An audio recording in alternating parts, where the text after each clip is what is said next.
상쾌한 아침 원주에서 출발합니다.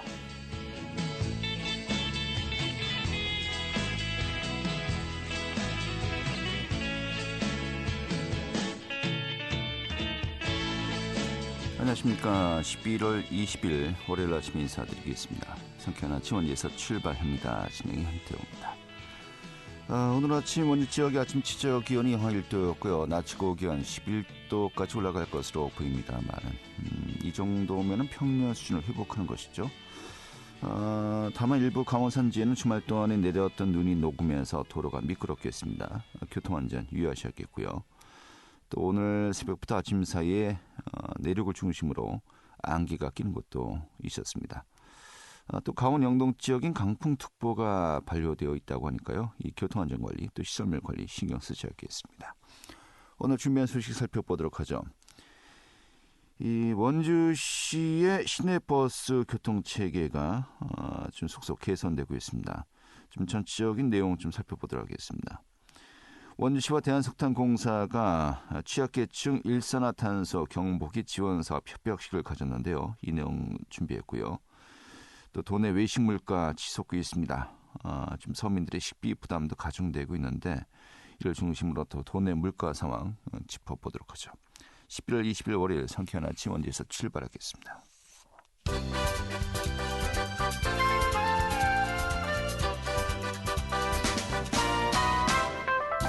오늘의 뉴스입니다.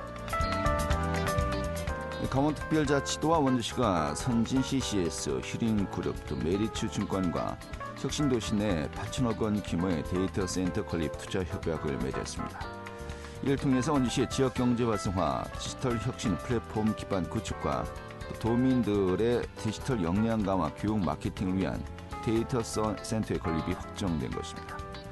연면적 6만 3,039제곱미터의 부지에 지하 1층, 지상 10층 규모인 데이터 센터는 2024년도 상반기 착공해서 2027년부터 운영될 예정입니다. 설악산 5세 케이블카 착공식이 오늘 오후에 개최됩니다. 5세 케이블카 설치 사업은 1982년 10월에 최초 계획되고 입안된 이후 국립공원 내 케이블카가 설치된다는 점에서 환경단체 등의 반대로 그동안에 진행이 되지 않았었습니다.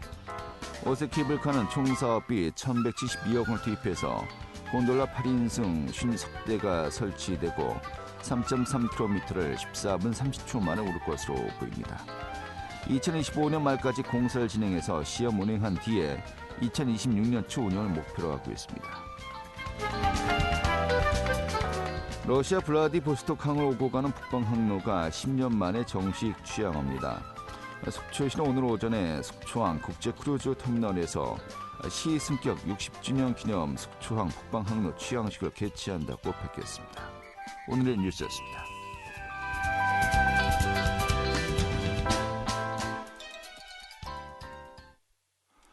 네, 원주시가 시내버스 단계적 개선 추진 2단계 사업을 시행하고 있습니다. 좀 여러 가지 좀 눈에 띄는 개선점 또 변화도 이제 보이고요. 향후에 또 이제 그 원광수 시정 체제에서 시내버스 준공영제 노선 개편도 추진할 예정이라고 합니다만은 좀 이런 부분들 전체적으로 어떠한 변화가 있을지 또 계획이 있는지 살펴보도록 하겠습니다. 원주시청 대전교통과의 이병선 과장 연결하겠습니다. 과장님. 네, 안녕하세요. 대전교통과 이병선입니다. 네, 반갑습니다. 원주시가 시내버스 단계적 개선 추진 2단계 사업을 시행하고 있는데요. 1단계, 2단계. 전반적으로 어떠한 방식으로 또 논의가 되고 또 진행이 되고 있는 겁니까? 네, 지금까지 이제 1단계 저희가 용역을 해서, 네. 원주시가 정말 어떤 형태의 대중교통 개선이 필요한지를 저희가 했는데, 네. 결국 이제 준공영제가 필요하다는 게 이제, 결론이 났고요. 그래서 지금 저희가 이제 2단계 용역을 준비 중에 있고, 지금 현재 업체를 선정 중에 있습니다. 네. 자, 시내버스 준공영제 노선 개편을 추진하겠다, 이렇게 말씀하셨습니다만은, 그 시기는 언제쯤으로 될 것으로 예상이 가능하겠습니까? 시기는 저희가 지금 이제 이달에 업체가 선정이 되면은 네. 다음 달인 12월에는 착수를 해서 내년도 1년 동안 저희가 이제 그 추진을 할 건데요. 네. 그 응용 추진이라 하면은 그 기간 중에 이제 운수업체와 일단 첫 번째로 논의가 돼야 되는 부분이거든요. 왜냐하면 지금은 민영제 형태로 운영되다 보니 네. 저희가 이제 중공영제 형태로 운영하려면 저희가 세 개의 운수회사가 있는데 우선 세 개 운수회사랑 협의가 이루어져야 되고요. 그리고 무엇보다 그 시내버스를 이용하는 시민들에 대한 어떤 그 설명이나 의견을 많이 좀 들어야 될 것 같습니다. 네, 알겠습니다. 지금 현재는 민영 버스 회사들이 운영을 하고 있는 것이겠고 공영제는 시에서 이 전체적으로 다 이제 또 버스 노선을 운영하는 것이고요. 이 중간에 네네. 있는 것이 중공영제입니다만은 맞습니다. 어떤 개념으로 보면 될까요? 지금 민영제 형태인데 저희가 이제 뭐 공영제도 얘기 나오고 중공영제도 얘기 나오지만 네. 공영제는 저희가 사실 아시다시피 버스나 노선이나 그 운수 종사자분들이나 다 시에서 직영으로 운영을 해야 되는 부분이기 때문에 예산이 너무나 많이 들어서 어려운 네. 상황이고요.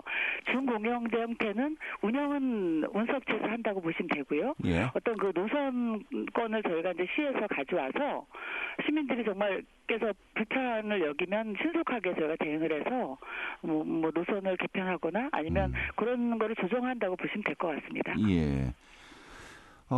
근데 노선권이라 좀 말씀하셨습니다만은 각 회사들이 노선을 운영하는 것도 일종의 영업권 아니겠습니까?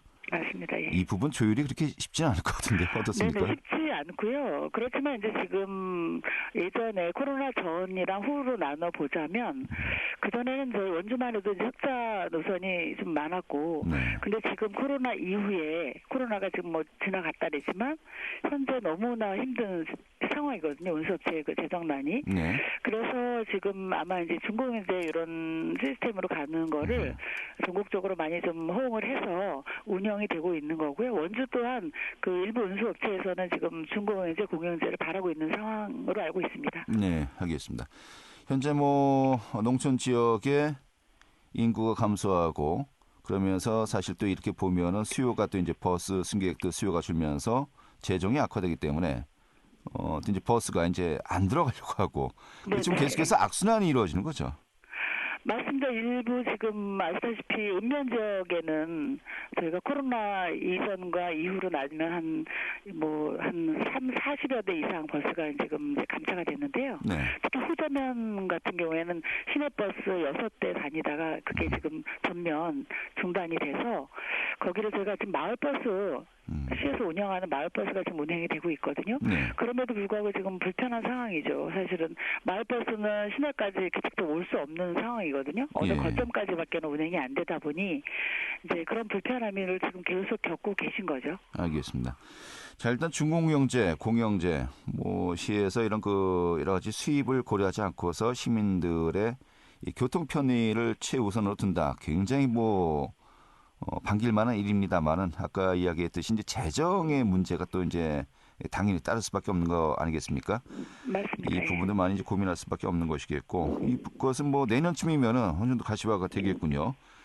네네, 내년 중에라도 지금 뭐 중공영제 딱 돼서 완료돼서 뭐 시행하는 것도 그렇지만 제가 지금 그 전에라도 혁기버스나 아니면 지금 후저면 아니면 상지대 학교 교내 운행 이런 일부분들을 급한 경우 좀 필요한 경우에 먼저 하고 있고요. 네. 2단계 지금 전체적인 부분을 저희가 노선 개편이나 중공영제 시스템으로 변경하려는 부분이 이제 2단계라고 보시면 되고요. 예. 그 전에도 불편하고 정말 그런 부분은 저희가 운수업체랑 논의를 해서 협의를 해서 계속 알겠습니다. 진행하고 예. 있습니다. 그러니까 현재 뭐 급한 거는 일단은 처리하고 있다라고 보면 되겠는데 네네. 그 중에 하나가 지금 이제 잠깐만요. 말씀하셨습니다. 호저면이죠. 네네. 호저면 같은 경우 이제 노선이 완전 폐지되었는데 이번에 그 누리버스 이제 시범 운행되는데 네네. 시에서 직영하는 공영버스라고 이제 들었습니다. 네. 지금 어떻게 운영이 되는 겁니까? 네, 호저면 쭉 방금 전에 말씀드렸다시피 호저면은 시내버스가 전면 운행이 중단됐거든요. 네. 코로나로 인해서. 그래서 이제 저희가 마을버스를 투입을 했는데 그래도 불편하다 보니 지금 가장 불편한 점은 이 시내까지 갈 수 없다 보니까 호저면에 사시는 이제 어르신 분들이 누리버스를 타고 어느 정도 중간에 내려서 시내버스를 갈아타고 다시 가셔야 되는 그런 번거로움과 불편함이 있잖아요. 그래서 예. 이번에 운수업체랑 좀 아니면 마을 주민분들에게 의견을 모아서 일부 시간대를 지금 중앙시장까지 바로 갈 수 있는 네. 노선을 지금 만들었거든요. 예. 그런 것처럼 지금 불편한 점은 하나하나 조금 먼저 개선을 하고 해나가고 있는 상황입니다. 알겠습니다. 그리고 어떻게 보면 원주시의 그 대중교통 역점 사업 중에 하나입니다만은 혁기 버스죠. 네네. 혁신도시와 이제 기업도시를 연결하는 이제 버스. 네. 굉장히 좀 호평을 듣고 있는 것 같습니다. 어떻습니까? 네네. 혁기버스는 아시다시피 이제 혁신도시랑 저희는 기업도시가 있다 보니 그 중심가를 잇는 이제 시내버스를 신설을 한 건데요. 지금 이제 지난 5월 30일부터 운행했으니까 지금 한 6개월 정도 운행을 했거든요. 네. 근데 이제 최근 원주시 통계팀에서 그 시내버스 이용자 500명을 대상으로 6일 동안 그 설문조사를 했는데요. 거기 결과를 보면 출퇴근 등하교가 43%, 네. 그리고 기차역 이용이 19%로 나왔어요. 근데 그 노선의 다른 유사한 시내버스가 기차역 이용이 1%밖에 안 됐거든요. 네. 근데 이 혁기버스는 이제 19%를 이용하는 거를 보면 저희가 당초에 계획했던 것처럼 그렇게 좀 이용을 하고 계시고요. 네. 하루 한 460여 명이 지금 타고 계신데 앞으로 이제 점점 늘고 있는 상황입니다. 네. 그래서 좀 사실 한 개 노선에 4대만이 운행되는 혁기버스다 보니 그렇게 이제 뭐 새로 생겼지만 불편한 점도 또 있으시더라고요. 왜냐면은 배차 간격도 길고 그리고 이제 아침 시간대에 너무 늦게 이제 출발하다 보니 정말 좀 이른 시간에 출근해야 되는 시민분들이 불편을 겪고 있는 그런 상황이기도 합니다. 네. 그러니까 뭐 서울에 이제 9호선 열차가 있지 않습니까? 네. 그러면 모든 그 역을 지나는 열차가 있고 또 급행 열차라고 일부 이제 네, 역만 지나는 곳이 있는데 일종의 급행 버스다 이렇게 보면 될까요? 네, 맞습니다. 그 급행버스라고 보시면 될 것 같습니다. 예. 근데 이게 좀 그러니까 이제 정차역이 이제 좀 간소화되고요. 네. 목적지 역까지 이제 빨리 이제 갈 수 있다는 것인데 근데 그것은 이제 좋습니다만은 배차 간격이라든지 운행 시간이라든지 이런 부분들은 좀 더 보완해야 되겠다라고 고민하고 계신 거로군요. 네, 맞습니다. 예. 그리고 한 가지만 더 여쭤보도록 하죠. 네. 상지대학교 교내에 시내버스 운행이 시작된 겁니까? 네, 그 상지대학교 학생들이 그동안 이제 계속 사실은 필요하다고 이제 저희 요구를 하고 있었는데요. 네. 이게 이제 시내 학교의 학생들만의 어떤 그런 문제가 아니라 그 상인회랑 아니면 주민들 아니면 운수업체 이렇게 여러 그 관계가 좀 있다 보니 네. 이게 필요한 거는 모두가 알고 있지만 이게 이제 해결이 안 됐는데 그러니까 지금 현재까지는 네네. 이 학생들이 버스를 타기 위해 시내 버스를 타기 위해서 어디까지 한 10분 이상 정도 걸어 나와야지만 탈 수 있었습니다. 그 일군지사 교내에서. 예전 일군지사 앞에 거기까지 가야 돼서 일군지사 앞까지는 네, 아니고. 거의 그 정도까지 걸어 나와야 되는데 예. 하여튼 시간상으로 10분 정도 넘게 걷다 보니 좀 학생들이 좀 많이 불편해했었습니다. 꽤 멀죠. 네네. 그래서 이 교내 이 학교 안까지 이제 버스가 이제 돌아가게 되는 겁니까? 맞습니다. 학교 내에는 두 곳을 정차를 하게 되고요. 네. 시간대는 오전 2번, 오후 2번 정도 학생들이 요구하는 시간대가 있었거든요. 그래서 네. 거기에 맞춰서 운수업체랑 협의를 해서 그 시간에 맞춰서 하루 4번 교내에 운행을 하고 있는데요. 네. 사실은 뭐 하루에 4번이면 많은 횟수는 아니잖아요. 그렇죠. 좀 더 많았으면 좋겠네요. 네네. 예. 그렇지만 학생들은 지금까지 없었던 그 운행 자체만으로 너무나 좋아하고 있다고 저희가 지금 얘기를 들었습니다. 네, 그래요. 몇 번 버스가 들어가는 거죠? 30번 버스예요. 30번 버스요? 네네. 제가 알겠네요. 어떻게 도는지요. 알겠습니다. 뭐 이제 그렇다면 이제 학교에서 나와서 또 중간에 또 이제 그 상가들이 있지 않겠습니까? 그 네네. 중간에도 한번 뭐 정차를 하는 건가요? 중간에 이제 상인분들 요구가 중간에 한번 정차하는 거를 요구를 하셨었는데요. 네. 그 부분은 지금 아직 정차하는 곳에 상인분들하고 아직 좀 마무리가 안 된 부분이 있어서 그 부분도 마무리가 된다면은 그것도 바로 정차를 할 수 있습니다. 네, 알겠습니다. 그것도 논의 중이다라는 정도로 네네. 이해하겠고요. 아무튼 뭐 준공영제 준비를 위한 뭐 전체적인 뭐 진행 상황 좀 살펴봤고 그 이전에 또 주민들의 민원, 또 학생들의 민원 어떤 것들이 있는지 또 어떻게 현재 조치를 취하고 있는지 살펴봤습니다만은 큰 틀에서 대중교통 지금 네. 어떤 그 고민들을 하고 계신지 좀 이야기해 주시면서 정리하도록 할까요? 네, 지금 말씀드렸듯이 사실은 원주시 대중교통이 엄청 불편이 이제 쌓여 있는 부분인데 네. 이 부분을 뭐 지금 어떤 한 가지 이렇게 금방금방 해결할 수 있는 상황은 아니거든요. 왜냐면은 시만 추진한다고 되는 게 아니라 시민들이나 아니면 운수업체 다 해당되는 부분이기 때문에 네. 이거를 차근차근 협의하고 많은 그런 과정을 거쳐서 하면은 앞으로 대중교통이 좀 편리해질 수 있을 거라고 생각을 하고 있습니다. 알겠습니다. 오늘 이렇게 정리 아주 잘 들었습니다. 감사합니다. 네, 원주시 대중교통과의 이병선 과장이었습니다.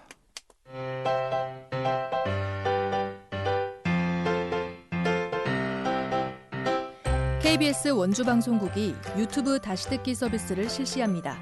매일 아침 강원 영서남부권의 뉴스와 정보를 전해드리는 상쾌한 아침 원주에서 출발합니다는 KBS 원주라디오 유튜브 채널을 통해 다시 들을 수 있습니다. 네, 원주시와 대한석탄공사가 지난 8일이죠. 일산화탄소 경보기 지원사업 업무 협약을 체결했습니다. 취약계층 100가구에게 일산화탄소 경보기를 지원한다는 것인데 어떤 내용인지 살펴보도록 하죠. 박다현 리포터 어서 오시죠. 네, 안녕하세요. 네, 원주시와 대한석탄공사가 일산화탄소 경보기 한마디로 이제 연탄가스 경보기 지원사업 업무 협약을 체결한 거죠? 네, 맞습니다. 지난 8일에 있었던 원주시와 대한석탄공사의 일산화탄소 경보기 지원 사업 업무 협약으로 대한석탄공사는 원주시 관내에서 연탄 보일러를 사용하고 있는 취약계층 100가구에게 일산화탄소 경보기를 지원하기로 했는데요. 이 원주시에서는 일산화탄소 경보기 지원 대상자 선정과 사후 관리를 맡기로 했습니다. 이 대한석탄공사가 지원하는 경보기는 일산화탄소 발생 시 경보가 울려 사용자에게 주의 경고를 해서 중독 사고를 예방할 수 있는 안전기기인데요. 현재 원주시 관내에서 연탄 보일러를 사용하는 가구 중 일산화탄소 경보기가 미설치된 가구를 우선적으로 선발해 설치할 계획입니다. 자세한 내용 대한석탄공사 경영지원실 김정호 실장 이야기 들어봤습니다. 우리 공사가 사회적 가치 실현을 위한 노력을 기울이던 중 원주시에서 취약계층에 대한 일산화탄소 경보기 지원 사업을 추진한다는 소식을 듣고 이 사업에 동참하게 되었습니다. 이번 협약에서 우리 공사는 연탄 보일러를 사용하는 원주시 관내 취약계층 100가구에게 일산화탄소 경보기를 지원하고 원주시는 대상자를 선정하고 사후관리를 맡기로 하였습니다. 일산화탄소는 보일러나 난방기구의 불완전 연소 시 발생하는 무색, 무취의 기체입니다. 사람의 눈에 거의 띄지 않기 때문에 침묵살인자라고 불리기도 합니다. 따라서 연탄 보일러나 난방기구 사용 과정에서는 일산화탄소 경보기가 반드시 필요합니다. 네. 현재 원주시 관내 연탄 보일러 사용 가구 좀 어느 정도 되는지 궁금하고요. 또 이제 경보기가 설치되면 어떤 점들 기대할 수 있을까요? 네, 현재 원주시에서 파악하고 있는 연탄 보일러 사용 가구는 차상위 계층 400가구, 일반 400가구, 총 약 800가구로 집계됐는데요. 그중 일산화탄소 경보기가 미설치된 가구 중 차상위 계층부터 지원할 예정입니다. 이 경보기를 설치하게 되면 눈으로 확인되지 않는 일산화탄소 기체의 수치를 알려주고 그 수치와 농도가 지나칠 경우 소리로 알려주는 센서 기능을 하는데요. 그래서 일산화탄소 중독을 미리 예방하고 사고 예방에도 큰 도움을 줄 것으로 기대하고 있습니다. 대한석탄공사에서는 이번 일산화탄소 경보기 지원뿐만 아니라 다양한 사업을 준비하고 있는데요. 이어서 대한석탄공사 경영지원실 김정호 실장 이야기 들어봤습니다. 우리 공사 최고의 가치는 바로 안전입니다. 지역사회의 취약계층이 보다 안전하고 따뜻한 겨울을 보낼 수 있도록 작게나마 보탬이 되기를 바랄 뿐입니다. 또한 사랑의 연탄 나눔운동, 전통시장 활성화 프로그램, 취약계층 지원 프로그램 등 다양한 활동을 추진해 왔고 앞으로도 서민을 위한 활동을 지속적으로 전개할 예정입니다. 에너지 소비 변화에 따라 연탄 사용 가구가 줄어들고 있지만 앞으로도 공공기관으로서 사회적 책임을 다하고 지역사회와 상생활동을 지속적으로 실천해 나아가겠습니다. 네, 뭐 경보기 설치만으로 끝나는 게 아니죠. 각 가정에서도요. 이 보일러나 난방시설 주기적인 점검 꼭 챙기셔야 될 것 같습니다. 네, 오늘 이렇게 정리 아주 잘 되었습니다. 네, 감사합니다. 네, 박단현 리포터였습니다.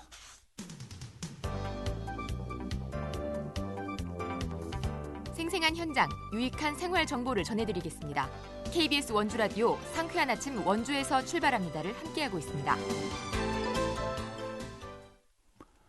네, 지금 시각이 8시 52분이고요. KBS 원주방송국의 상쾌한 아침 원주에서 출발합니다. 함께하고 계십니다. 요즘에 물가 상승률이 정말 무섭다라는 말까지 나오고 있습니다. 특히 이제 외식 물가 정말 그 상승폭이 상당한데요. 오늘 좀 이 내용 중심으로 좀 이야기 들어보도록 하겠습니다. 강원연구원의 황규선 박사 연결하겠습니다. 박사님. 예, 안녕하십니까. 네, 반갑습니다. 뭐 전국적으로 그렇고요. 강원 지역에서도 식탁 물가가 치솟고 있다고 합니다. 이게 물가가 급격히 상승하고 있는 이유 좀 어떻게 일단은 우리가 분석할 수 있을까요? 예, 일단은 그 기후 문제로 인한 작황의 영향이 먼저 하나 있겠고요. 네. 또 속칭이 그리드플레이션에 대한 의심이 좀 있는데 이것은 식품업체의 경우 원자재 값이 올라갈 때는 즉각 이를 반영하지만은 네. 가격이 내려갈 때는 반영을 좀 더디게 하는 그런 속칭 그리드플레이션이 발생하고 있습니다. 가격이 경직성이라고 이제 이야기하죠. 예. 예, 그렇습니다. 이로 인해서 물가 상승이 초래되고 있다라고 이렇게 얘기가 되고 있습니다. 네. 그러니까 뭐 정부 차원에서도 뭐 외식 메뉴 19개 품목 외에 또 가공식품 9개 품목 뭐 한마디로 이제 이런 그 먹을거리 물가 관리를 하겠다라고 이제 대책을 발표했습니다만은 이미 정부에서 이렇게 나선다는 자체가 이런 그 식재료 등의 물가가 위험수위에 도달했다 이렇게 좀 봐야 될까요? 예, 그렇습니다. 정부가 이처럼 이제 물가 관리에 밀착 관리에 나섰지만은 실제 물가 상당히 오른 상태에서 최근 물가 상승률이 다소 좀 둔화되긴 했지만 소비자들이 실제 체감하는 물가 부담이 낮아진 건 아니지 않습니까?